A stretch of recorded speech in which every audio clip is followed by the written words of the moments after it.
Sean Meyers of the Westmoreland Sports Network, joined by Jesse Reed, the head coach of the Franklin Regional Boys Basketball Team, as they have made it to the 5A WPIAL Championship. They'll go against top-seeded Moon. And first off, Jesse, to get to this point of the season, an incredible accomplishment to go back to a WPIAL title game. I know that the Panthers were there about a half decade ago, did not get the victory. I'm sure you're hoping to write a different ending, but just reaching the championship, what does it mean to you in this program? It means a lot for sure. So happy for these guys, for them to have the experience to be able to play in a game of this magnitude, get to go play down at the Pete. I mean, it's what you work for every year. A lot of these guys growing up, they were able to see the 2017, 2018 team go down and play at the Pete. So seeing that vision and hoping one day they would have the opportunity to do it, seeing that come to fruition has just been awesome, and the excitement and joy around these guys has been great. Let's talk a little bit about what you did to get there. Obviously, it began with a pretty lopsided victory against Mars in the first round at home. Then you knock off Gateway in a rubber match after you split the regular season with the Gators. Won that one ultimately pretty comfortably in the second half after it was a tie game. Last time against Shaler area in the semifinals, really dominant from the get-go. But what has been kind of a common thread or recurring theme throughout this postseason to this point? I think it's been our defense and our competitive level. Those are the type of things that are going to win you games in the playoffs. Sometimes offense isn't always there, but defense can always travel. Competitiveness and effort can always travel. Communication can always travel. And that's what we harp on. Do all the little things to put yourself in position to make plays, and then trust the work that you put in that you'll be able to make those plays when the opportunities come. But I thought we've been competing at a really high level, thought we've been defending at a very high level, thought we've been rebounding at a very high level. The guys really bought in on that end of the floor, and it's paying dividends on the other end. I mentioned the victory against the number 3 Titans in the semifinals. You played them earlier in the season in what turned out to be an instant classic, a double overtime game in which you ultimately survived. It was completely different in the semifinals. As I mentioned, you got that quick start. You kind of dominated from start to finish, maybe one run in there briefly for Shaler. What was different the second time around that allowed your team to win so much more convincingly? I thought we defended a lot better. And I also thought that we were a little stronger on the boards and with 50-50 balls. I thought we got them out of rhythm a little bit, switching up our defenses, kind of keeping them guessing coming down the floor. We were able to keep the guards in front of us a little better. And then, obviously didn't hurt that London got in some foul trouble there in the second and the third. That's obviously a huge component of their team. So, getting him out of it a little bit obviously helped and opened up some space. But I thought we defended him pretty well when he was in the game. I thought we did pretty well in their guards, taking away standstill threes, forcing them to drive. I thought our rotations were really well. I just thought overall we competed and defended and, got all the 50-50 balls, rebounded well. And then obviously it helped the way that we shot the ball. I think we ended up being 10 for 20 from three, which might have been one of the best, if not the best, three-point performance of the season. So, having all that tying together really, pays dividends. Talking to Jesse Reed, head coach of the Franklin Regional Panthers, who will be playing in the 5A championship game.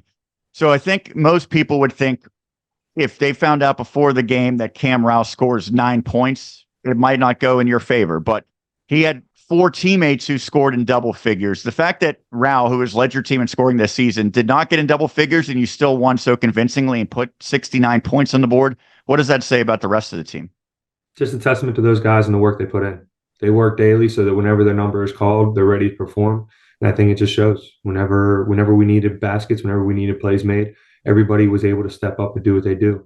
I mean, Cam attracted so much attention last night that allowed for other guys to get open looks. Finn shot the ball really well. Connor shot the ball really well. Colin played a great game. Cooper maintained his the pace of the game and kind of, controlled the tempo. And everybody did what they do. And it was just a complete total group effort. And I'm so happy for those guys and seeing them be able to step up in those moments in a big game like that and be able to perform. Well, as it's probably supposed to be, the championship challenge will be the biggest one maybe all season that your team faces. You're going against the top-seeded Moon Tigers, and they certainly had to earn their way to the championship. They eked out a victory against Thomas Jefferson by a couple of points, a couple of late field goal, or a couple of late foul shots, rather, were the difference in that one. But I know that they're so impressive. What really comes to mind when you think of their strengths? They're a tough team because, obviously you got Elijah, who's, one-man offensive crew when he needs to be. But the rest of their guys are unbelievable talents as well. They're not just one guy. They're extremely deep. They're extremely well coached. They play so well together. They play hard. I'm starting to finally get some film on them and get to watch them a little bit. So I'm not too familiar yet, but I'll be there soon enough. But they're just an impressive team to watch. They defend well. They move the ball really well. All their guys know their roles and they step up when they need to. Got a bunch of dudes that can shoot it, a bunch of dudes that can play make. And then they got some size and athleticism. And then you pair that with a guy like Elijah. I mean, it's a tough combination. So it's going to take a monumental effort for us to be able to pull out a win on Friday. What are some of the biggest keys to get that victory? I think we're going to have to try and slow Elijah down as best we can. Sometimes he's watching film on him, he makes tough shots no matter how good the defense is. So, try to make it as tough on him all night. And continue to defend the way that we have been, play the way we have been. Our guys are competing again at a high level. We're rebounding at a high level. I think if we can limit them to one shot, get out in transition a little bit, get ourselves rolling in the flow, I think give ourselves an opportunity to have a chance there at the end. So, we're looking forward to the challenge and looking forward to getting in the lab a little bit, scouting and seeing what adjustments that we might be able to make. And, looking forward for the guys to have this opportunity. Lastly, you played in a lot of big venues throughout your career, but for these high school students, this is going to be the biggest one that they've played in. They're going to be at the Pete. And I know that things are a little bit brighter down there. Maybe sight line's a little different. They're not used to playing in a venue so big. How do you make sure that it's still just a game of basketball and that the stage and the atmosphere and the environment doesn't kind of overwhelm players?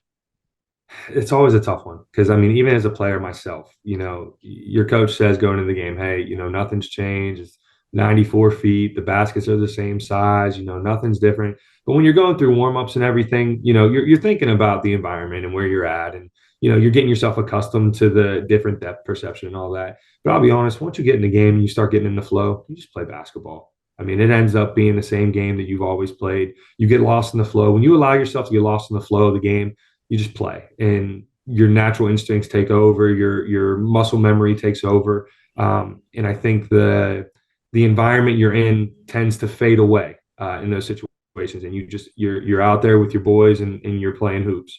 I can remember, whenever I was playing at GCC and we played at the Palumbo Center for our WPIAL title game that we ended up losing, you're going through warm-ups and, you're fascinated by the Jumbotron in the middle and, seeing all the people in the stands and in the big arena. But as soon as that ball tips up, it's a basketball game. You're there to compete. You're there to do everything you can to try and win. And all that other stuff kind of just becomes background noise and you don't really think about it too much.